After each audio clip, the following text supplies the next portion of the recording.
Hello everyone.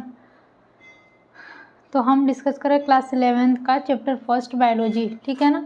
तो कल हम लोग जिसका नाम था द लिविंग वर्ड्स यानी जीव जगत, इसको कल हम लोग डिस्कस किए थे कि लिविंग वर्ड्स क्या होते हैं, उसके कुछ फीचर्स देखे थे। फीचर्स के आधार पे हम लोग लिविंग वर्ड को क्या किए थे, डिफाइन किए थे। कुछ फीचर्स देखे थे, उसके आधार पे हम लोग लिविंग बींग्स को दो पार्ट में डिवाइड किए थे, लिविंग को और नॉन लिविंग को।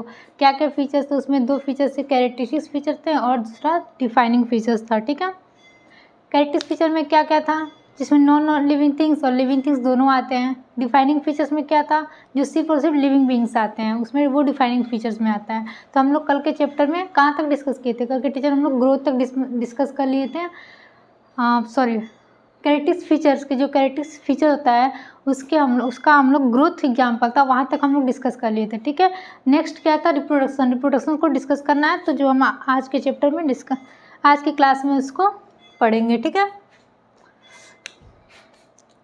तो पहला क्या है आपका, रिप्रोडक्शंस को हिंदी में क्या बोलते हैं, प्रजनन।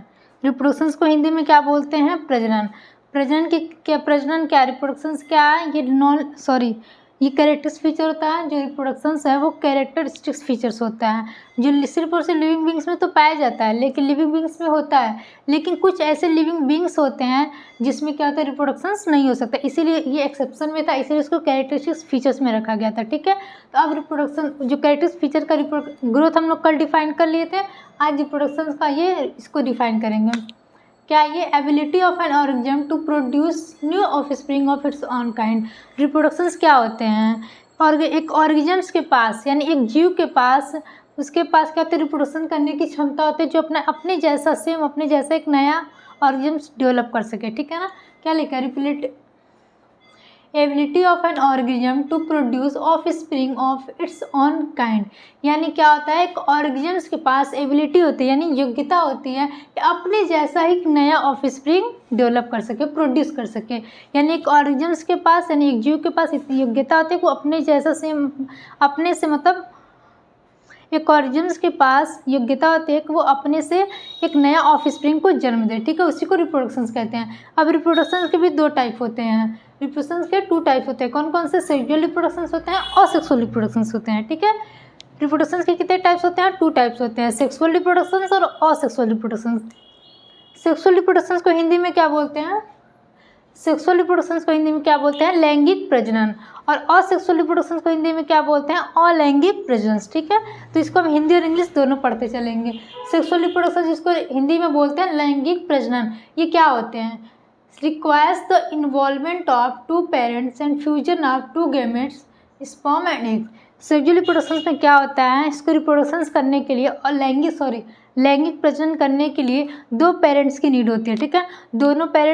दो पेरेंट्स में इन्वॉल्व होते हैं और क्या करते हैं, उन दोनों का गैमेट्स, दोनों पेरेंट्स के गैमेट्स को आपस में फ्यूज होता है और फिर क्या होता है, एक नया ऑफस्प्रिंग का जन्म होता है, ठीक है ना।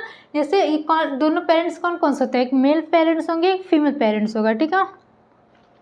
मेल पेरेंट्स और फीमेल पेरेंट्स दोनों के गैमेट्स आपस में फ्यूज करके दोनों का गैमेट्स फ्यूज करके एक नया ऑफस्प्रिंग को जन्म देगा, एक नया ऑफस्प्रिंग बनाएगा। उसी को क्या बोलेंगे, सेक्सुअल रिप्रोडक्शन यानी सेक्सुअल रिप्रोडक्शन, लैंगिक प्रजनन। अब ये मेल और फीमेल गैमेट्स क्या क्या है, स्पर्म हो गया, 2 गैमेट्स क्या होते हैं, स्पर्म और एग। स्पर्म किसका होगा, मैन का, ठीक है। और एग किसका होगा, वुमेन का।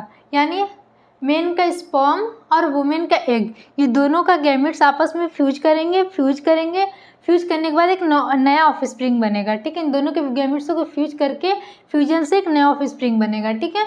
ये लैंगिक प्रजनन है। ये कैसा होता है, उसमें वेरिएशंस होता है। वेरिएशन मतलब जो नया ऑफस्प्रिंग जन्म लेगा उसमें कुछ भिन्नता होगी, ऐसा नहीं होगा वो पेरेंट्स के जैसा ही दिखेगा, वो पेरेंट्स से भिन्न होगा, ठीक है। ये बहुत ही स्लो मोशन है, ठीक है। मतलब बहुत ही धीरे धीरे प्रक्रिया होती है, ये रिप्रोडक्शन बहुत ही स्लो मोशंस में है और बहुत ही कॉम्प्लेक्स होता है, ठीक है ना।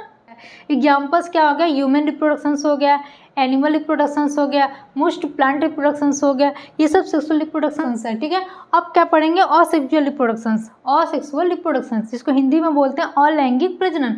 अब अलैंगिक प्रजनन क्या होता है, पहले हम बता देते हैं। अलैंगिक प्रजनन क्या होता है, जिसमें 2 पेरेंट्स की नीड नहीं होती है, सिर्फ एक ही पेरेंट्स होगा, या फिर वो मतलब मेल होगा या फिर फीमेल होगा, एक ही पेरेंट्स होगा, वो खुद से ही फ्यूज करके अपने आप से ही फ्यूज करके, फ्यूजन की आवश्यकता नहीं होती है, जिसमें एक ही पेरेंट्स होगा, वो खुद से ही नए ऑफस्प्रिंग को जन्म देगा, ठीक है ना। Involves a single parent producing offspring without fusion of gametes. क्या लिखा है, involve a single parent producing offspring without fusion of gametes. इसमें सिर्फ एक पेरेंट इन्वॉल्व होता है, ठीक है, इसमें एक पेरेंट्स इन्वॉल्व होता है और इसमें गैमेट्स की फ्यूजन नहीं करनी पड़ती है, ठीक है। और ऑफस्प्रिंग एक पेरेंट्स इन्वॉल्व होकर ऑफस्प्रिंग को जन्म देता है, ठीक है, इसमें विदाउट फ्यूजन होता है, ठीक है। ये आइडेंटिकल कॉपी होता है, यानी जो पेरेंट्स अपना ऑफस्प्रिंग देगा, ऑफस्प्रिंग को जन्म देगा, वो कैसा होता है, आइडेंटिकल सेम हूबहू उसके जैसा मिलता है, जैसा पेरेंट्स होगा वैसा उसका डॉटर, उसका वैसा उसका गैमेट्स, सॉरी वैसा उसका ऑफस्प्रिंग होगा, पेरेंट्स के जैसा ही ऑफस्प्रिंग होगा, ठीक है ना, इसलिए आइडेंटिकल कॉपी होता है। ये बहुत ही सिंपल फॉर्म में होता है, बहुत ही जल्दी होता है, बहुत ही सिंपल फॉर्म होता है और बहुत ही ईजी होता है, आसान होता है, ठीक है।